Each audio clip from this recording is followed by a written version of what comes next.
Udgravning i Ingstrup. Fra 1985 til 1988 blev der foretaget en udgravning fra en boplads i Ingstrup. Arkæologer fra Vendsyssel Historiske Museum har i denne uge afdækket en lille del af en vikingeboplads på en mark nord for Ingstrup. Endnu venter det bedste set med arkæologernes øjne, beboelseshusene, der efter alt at dømme er placeret lidt syd for værkstedshusene. I værkstedshusene, der er på 3x4 meter, er der fundet vægte fra håndtene, glasperler og en del potteskår. Men der er sikkert blevet meget væk gennem årene, siger udgravningsleder Svend Østergaard, Vendsyssel Historiske Museum.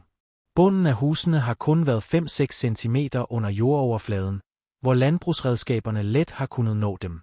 Svend Østergaard venter mere af beboelseshusene, der ligger dybere.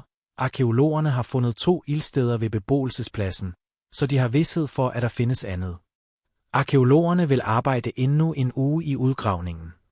Bliver man ikke færdig, lukkes der for vinteren. Bopladsen ved Ingstrup, der fra år 850 til 1000 blev opdaget ved en tilfældighed af en årvågen arkæolog, der kunne sit fag.